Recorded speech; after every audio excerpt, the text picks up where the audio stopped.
Hey guys, je commence une nouvelle série de vidéos de questions-réponses. Check mon intro.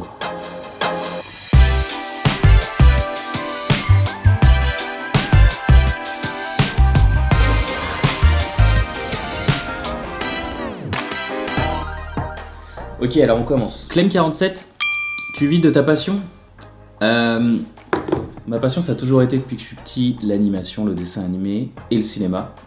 Donc, comme je travaille en tant qu'animateur 3D sur des films qui sortent au cinéma et je touche un salaire, donc oui, je vis de ma passion. Après, le truc, c'est que j'ai d'autres passions, donc je veux faire mes films maintenant et de pouvoir dessiner, faire ce que j'ai envie, donc là maintenant j'essaie de vivre de mes autres passions. Morel Jérémy 05, je dois dessiner un dessin par jour mais je n'y arrive pas, je supprime parce que je n'aime pas. Je sais pas quoi faire. Morel Jérémy. Déjà il faut que tu saches que tout le monde passe par là. La progression en dessin, elle est pas linéaire. Attends, 2 secondes. Là si tu penses que la progression en dessin, c'est une ligne comme ça, tu te trompes. La progression en dessin, ça ressemble plutôt à ça. C'est comme les actions Amazon. Ça fluctue, tu vois, mais ça augmente sur des années. Donc faut vraiment pas te décourager parce que tu vas passer de toute façon par des moments de découragement. C'est inévitable. Ce qu'il faut que tu évites de faire, c'est de mettre de l'affect sur tes dessins.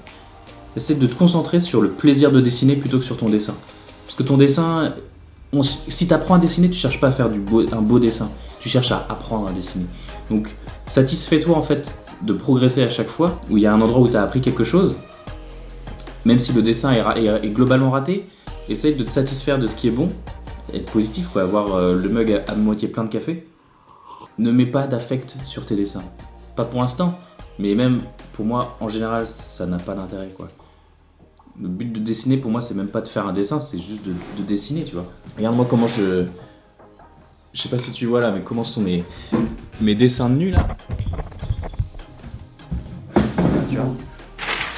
Ça, c'est comment je traite mes dessins de nu.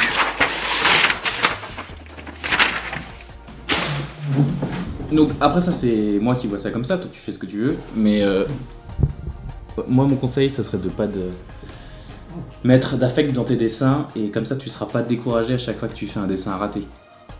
Prends juste du plaisir à dessiner régulièrement et tu progresseras. Et à partir du moment où tu verras ta progression, là tu prendras vraiment beaucoup de plaisir. Quoi, Jérémy, abandonne jamais. Envoie-moi tes dessins si tu veux.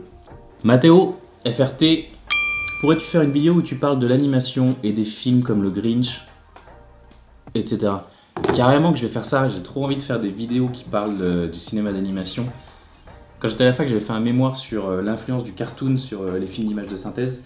Et j'ai trop envie de faire des versions vidéo en fait de ce que j'avais écrit à l'époque. Pour l'instant, c'est pas le focus de la chaîne, mais si jamais un jour j'ai plus de temps, j'en ferai. Mais de toute façon, je vais parler, dans le prochain vlog, je vais parler de Hercule. Merci Mathéo. Nicolas Harlequin, quelles sont tes sources d'inspiration et sinon est-ce que tu fais super? Merci. Mes sources d'inspiration, si on parle vraiment juste d'artistes, des dessinateurs que j'aime et vers lesquels j'aimerais que mon style évolue, je te citerai Sandro Clozo, Glen Keane évidemment, John Nevarez, j'adore John Nevarez, je m'en suis vachement inspiré quand je préparais les Gobelins, Milcal. Après les gens qui m'inspirent vraiment dans ma vie de tous les jours, en fait, c'est plutôt des gens qui sont dans le domaine du développement personnel, comme Gary Vaynerchuk, ou alors des cinéastes comme Casey Neistat. Si j'ai vraiment des mentors dans la vie, je dirais que j'ai une sainte trinité qui serait Charlie Chaplin, Walt Disney et Michael Jackson. Ce sont mes 3 plus grosses influences dans la vie. Je vais me reprendre un peu de café. Trollzia, est-ce que tu veux repostuler à Pixar un jour? Je me suis posé cette question pendant super longtemps, voire des années. Je pense qu'il faudrait donner beaucoup d'efforts en fait pour pouvoir repostuler là-bas, pour pouvoir y retourner. Et j'ai plus l'énergie en fait de refaire ce que j'ai déjà fait. Tout recommencer à zéro. Bon évidemment c'est pas zéro parce que j'avais déjà un pied et puis je connais beaucoup de monde là-bas, mais je crois qu'aujourd'hui j'ai plus envie, j'ai d'autres rêves en fait, j'ai d'autres envies, j'ai d'autres choses à faire, à construire, et j'ai envie de faire mes films, j'ai envie de faire ma chaîne YouTube. Je crois que non. Ruby Relata 9127, est-ce que tu peux faire mon autoportrait? Non mec, je suis désolé, il n'y a que toi qui peux faire ton autoportrait. Cécile Jam, est-ce que tu sens des aisselles? Non. Evan Monnier, où prévois-tu d'aller pour tes prochains vlogs? Je pars en Grèce. On va à Athènes, et après dans une île des Cyclades. Ce sera le vlog numéro 4. Nehru Palaos, vas-tu faire des tutoriels sur ta chaîne? Ouais, carrément que je vais faire des tutoriels.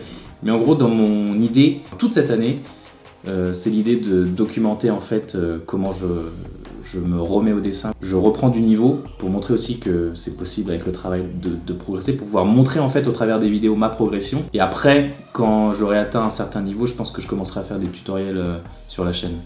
Ça va se faire en 2 temps quoi. Mais je vais commencer en fait dès maintenant à faire des petites vidéos où je vais donner juste des tips qui seront pas des trucs incroyables, mais pour les débutants ça sera utile je pense. Angelange 2003, comment t'as fait pour vivre de tes dessins, ton parcours et des conseils pour les jeunes?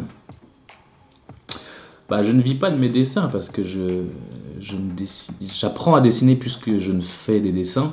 Et mon parcours, je te conseille de regarder la vidéo bande-annonce sur la chaîne YouTube qui explique mon parcours. Tu as fait une école d'art, et si oui, laquelle? Smile Skeleton, ouais, bah les Gobelins. Et l'école d'avant que j'ai fait, c'est Supinfographe d'Esra. Nathan Fardella, salut pour l'interrogation. Salut.